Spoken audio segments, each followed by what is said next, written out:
और अब खबरों में आगे बात करते हैं, जहां पर हाथरस कांड का मुख्य आरोपी गिरफ्तार हुआ है। बड़ी अपडेट आपको दे रहे हैं, जहां पर हाथरस हादसे का मुख्य आरोपी गिरफ्तार और हादसे के मुख्य आरोपी मधुकर को दिल्ली से गिरफ्तार किया गया है।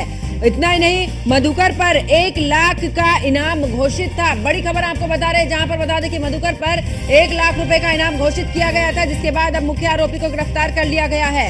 हाथरस पुलिस की 4 टीम आरोपी की कर रही थी तलाश और भोले बाबा के वकील एपी सिंह ने कहा कि मधुकर का स्वास्थ्य ठीक नहीं, जल्द ही कोर्ट के सामने पेश किया जाएगा। तो हादसे के बाद फरार चल रहा था मधुकर, क्योंकि बीते दिन जिस तरीके से बयान आया था इस दौरान एपी सिंह का, और कहा था कि स्वास्थ्य ठीक नहीं है और कोई कहीं नहीं भागा है, सब यहीं पर है और इस दौरान इलाज चल रहा है। तो आखिरकार अब ये खबर जिस तरीके से सामने आई है कि हादसे का मुख्य आरोपी गिरफ्तार हुआ है। पुलिस की जो टीम है 4, वो मुख्य आरोपी को तलाश कर रही थी और हादसे के बाद फरार चल रहा था ये। लेकिन ये बयान जिस तरीके से वकील का भी सामने आया है एपी सिंह का, उन्होंने कहा था, बीते दिन उनका बयान था कि यहाँ पर कोई भी नहीं भागा है, चाहे बाबा हो, बाबा भी नहीं भागे हैं, और साथ ही इस दौरान मधुकर को लेकर भी कहा था कि वो भी नहीं भागा है। लेकिन ऐसे में अब गिरफ्तारी जिस तरीके से दिल्ली हुई है, आखिरकार ये किस ओर इशारा कर रहे हैं? हाथरस प्रकरण में जो एफआईआर में नामजद किए थे देव प्रकाश मधुकर, जिसे मुख्य आयोजक कहा गया था, आज हमने पुलिस को, एसआईटी को और एसटीएफ को यहां दिल्ली से उनके सामने, क्योंकि इलाज करा रहे थे, बुला के सरेंडर कर दिया है। ये मेरा वादा था कि हम कोई एंटीसिपेटरी बेल नहीं लगाएंगे, कोई एप्लीकेशन नहीं लगाएंगे और हम किसी कोर्ट में नहीं जाएंगे, क्योंकि हमने किया क्या, हमारा अपराध क्या है। वो इंजीनियर हैं, हार्ट पेशेंट थे, डॉक्टरों ने कहा ठीक अब थोड़ी सी स्थित है, हमने बिना किसी देर लगाए, लोग कहते अगले दिन, हमने आज वादा किया था, आज आप लोगों से कहा था कि हम देव प्रकाश मधुकर को सरेंडर करेंगे, पुलिस के सामने ले जाएंगे, पूछताछ करें, इन्वेस्टिगेशन में भाग लें, जांच में भाग लें। हमने उनको सौंप दिया है एसआईटी को और उत्तर प्रदेश पुलिस को।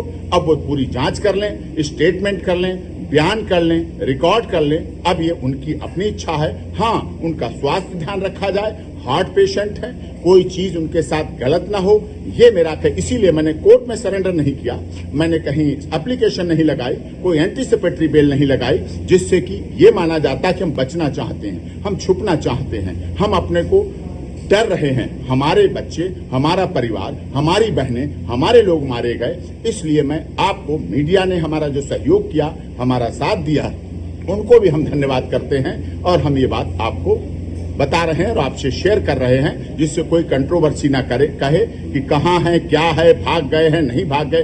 कहीं भागे नहीं थे, कहीं नहीं गए थे, अच्छा इलाज कराने के लिए आए। अब स्थिति स्टेबल है, खतरा नहीं है, लेकिन फिर भी उनका इलाज कराया जाए। और हमने वेद प्रकाश मधुकर को उन्हें एसटीएफ और उत्तर प्रदेश पुलिस को बता के, बुला के सौंप दिया, क्योंकि हम नहीं चाहते कोई इनाम वाली बात हो, कोई किसी में बाधा हो, जिससे बाद में लोग कोई इनाम की बात कहें, कोई कुछ कहें। अब उनसे पूछताछ हो ले और गहन पूछताछ जिस तरह से करनी है, और जो एंटी सोशल एलिमेंट्स हैं उनके बारे में भी मधुकर बताएंगे और जानकारी देंगे। तो ज्यादा जानकारी के लिए हमारे संवाददाता पीयूष तिवारी हमारे साथ में लाइव जुड़ चुके हैं। पीयूष, अगर बात करें, क्योंकि बीते दिन जिस तरीके से बयान सामने आया था और वकील का, उन्होंने कहा कि कोई भी नहीं भागा है, बाबा भी इस दौरान आश्रम में है, और साथ ही उन्होंने ये भी कहा था कि मधुकर जो मुख्य आरोपी है उसको भी, वो भी जल्द सामने आएगा, और ऐसे में आज गिरफ्तारी। लेकिन दूसरी तरफ पुलिस लगातार 4 दिन से इस दौरान तलाश कर रही थी। किस ओर इशारा ये पूरे इस मामले को लेकर? बिल्कुल, अगर हम बात करें तो चूंकि हाथरस में हुए 121 से 22 मौतों का आखिर जिम्मेदार कौन है, मुख्य आरोपी के तौर पर जिसे देखा जा रहा था देव प्रकाश मधुकर, वो भी उसी हादसे के दिन से ही कहीं ना कहीं फरार था। और देव प्रकाश मधुकर चूंकि जूनियर इंजीनियर भी रह चुका है, उसके बाद ये बाबा के साथ जुड़ा हुआ था और बाबा के साथ काम कर रहा था। ये भी जानकारी मिल रही है कि देव प्रकाश मधुकर पर 1 लाख का इनाम भी प्रशासन की ओर से घोषित किया गया था। इसके अलावा देव प्रकाश मधुकर ही ऐसा व्यक्ति था जो मुख्य आयोजनकर्ता के तौर पर भी था, यानी कि वहां पर देखरेख करना या किस तरीके से वहां पर आयोजन करना है, उसके बारे में वो देखरेख कर रहा था। इसके अलावा चूंकि वकील जो है सुप्रीम कोर्ट के एपी सिंह, वो बाबा का पक्ष रख रहे हैं, या फिर ये कहें कि बाबा का केस जो है वो एपी सिंह लड़ रहे हैं। इस बीच एपी सिंह का बयान कल दोपहर में आया था कि जो देव प्रकाश मधुकर है उसका जो स्वास्थ्य है वो ठीक नहीं चल रहा है, ऐसा दावा एपी सिंह की ओर से किया गया था। उन्होंने कहा था कि अस्पताल में उसका इलाज चल रहा है, वो सरेंडर करेगा। इस बीच शाम को ये जानकारी मिली और खुद जो सुप्रीम कोर्ट के वकील हैं एपी सिंह, उन्होंने ये दावा किया कि जो देव प्रकाश मधुकर हैं उसने सरेंडर कर दिया है। हालांकि जानकारी मिली कि यूपी पुलिस की जो टीम थी वो दिल्ली पहुंची हुई थी, दिल्ली के नजफगढ़ इलाके के उत्तम नगर पहुंची हुई थी और यहां पर देव प्रकाश मधुकर की गिरफ्तारी हुई। हालांकि एपी सिंह जो कि वकील हैं, उन्होंने दावा किया कि सरेंडर किया है देव प्रकाश मधुकर ने।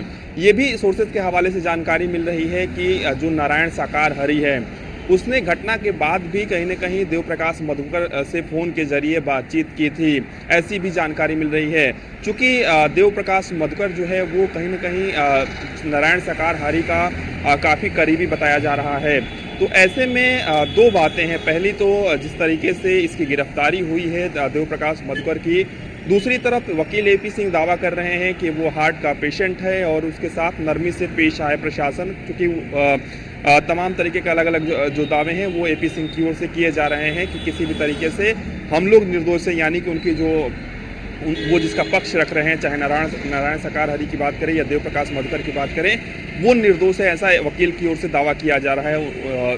और जाहिर तौर पर जो जिस पक्ष का वकील होता है वो अपने जिसका पक्ष रखता है उसे निर्दोष बताता है। लेकिन सबसे बड़ा सवाल है, चूंकि इस बीच नारायण साकार हरि का भी जो दूसरा पक्ष है, चूंकि पहले भी एक पत्र के माध्यम से नारायण साकार हरि ने इस पूरे घटना पर दुख जरूर जताया था, लेकिन नारायण साकार हरि का जो वीडियो आया है, ऐसा प्रतीत हो रहा है कि नारायण साकार हरि नीचे देखकर कुछ बोल रहे हैं। ऐसा मानो लग रहा है कि वकील या किसी अन्य व्यक्ति ने उन्हें कुछ लिख कर दिया है, उसे ही वो दोहरा रहे हैं।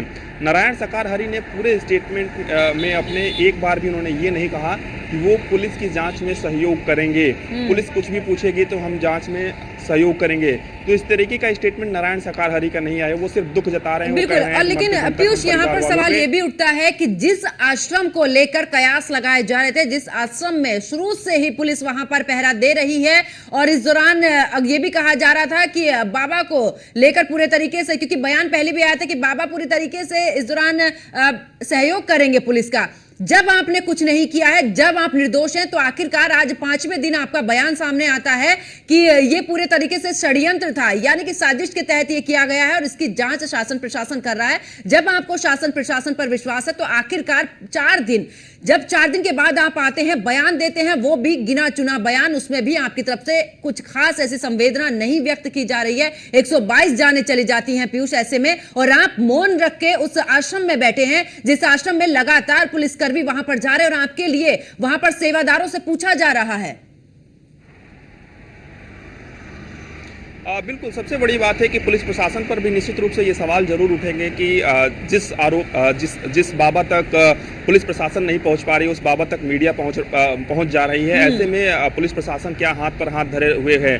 तो सवाल निश्चित रूप से पुलिस प्रशासन पर भी उठेंगे। लेकिन सबसे बड़ा सवाल ये है कि अगर बाबा को अपने भक्तों की इतनी ही चिंता थी तो 122 जाने गई, क्या बाबा की ये नैतिक जिम्मेदारी नहीं थी कि बाबा उन लोगों के बीच में जाता और कहीं ना कहीं परिवार वालों से मिलता, पुलिस प्रशासन के सहयोग से ही मिलता? चूंकि आमतौर पर देखा गया है कि जब भी इस तरीके की घटना होती है तो पुलिस प्रशासन की मौजूदगी वहां पर रहती है। तो बाबा को किसी भी तरीके का खतरा नहीं था। आपने देखा कि तमाम जो बाबा के सेवादार हैं या बाबा के जो भक्त भी हैं वो दावा कर रहे हैं कि बाबा की इसमें कोई गलती नहीं, बाबा भगवान है। तो बाबा से अगर भक्तों की नाराजगी नहीं थी तो बाबा को, जो खुद को एक तरीके से भगवान मानते थे या उसके भक्त मानते थे, बाबा को जाना चाहिए था, पीड़ितों से बातचीत करनी चाहिए थी।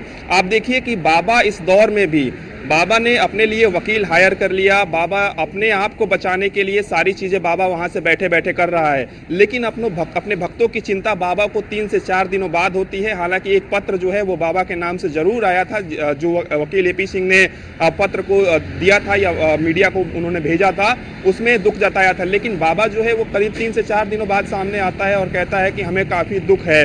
सबसे बड़ा सवाल यही उठता है कि बाबा अपने बचाव के लिए वकील हायर कर लेता है, बाबा अपने बचाव के लिए तमाम एहतियातन चीज़ें करता है, वो मीडिया को बुलाता है, बाइट देता है, तमाम बातें बाबा कर रहा है, लेकिन बाबा को अपने भक्तों की चिंता नहीं है। और भक्त कह रहे हैं कि बाबा हमारे लिए भगवान है, और भगवान ही भक्तों के भगवान जो है वो 3 से 4 दिनों तक भक्तों की सुध तक नहीं ले रहे हैं। तो बाबा पर सवाल उठेंगे। इसके अलावा पुलिस प्रशासन की भी कहीं ना कहीं ये जिम्मेदारी थी कि जहां पर मीडिया पहुंच जा रही है वहां पर पुलिस प्रशासन क्यों नहीं पहुंच पा रहा है। क्या बाबा से पुलिस प्रशासन जो है वो पूछताछ नहीं करना चाहती है? ये भी सवालिया निशान कहीं ना कहीं प्रशासन पर भी उठेंगे, क्योंकि बाबा जो है वो लगातार पत्र के माध्यम से बाबा जनता के बीच में वो अपना स्टेटमेंट दे रहा है। इसके अलावा मीडिया में पहली जो प्रतिक्रिया है वो बाबा ने दी है। तो निश्चित रूप से चाहे देव प्रकाश मधुकर की बात करें या बाबा की बात करें, देव प्रकाश मधुकर की कल गिरफ्तारी हुई है, इसके अलावा बाबा का जो स्टेटमेंट है वो आज आया है। अब देखने वाली बात होगी कि पुलिस प्रशासन देव प्रकाश मधुकर से चूंकि पूछताछ कर रही है, और ये भी जानकारी मिल रही है कि आज ही हाथरस के कोर्ट में देव प्रकाश मधुकर को पेश किया जाएगा। उसके बाद कोर्ट क्या कुछ कहता है, क्या कुछ आदेश देता है, देखने वाली बात होगी। फिलहाल इस पूरे मामले में प्रशासन की ओर से जांच किया जा रहा है, लेकिन अभी भी ये बड़ा सवाल है कि आखिर इस पूरी घटना का मुख्य जिम्मेदार कौन है और किसकी जवाबदेही इस पूरी घटना पर बनती है। बिल्कुल, बहुत बहुत शुक्रिया पीयूष हमारे साथ जुड़ने के लिए, तमाम जानकारी साझा करने के लिए।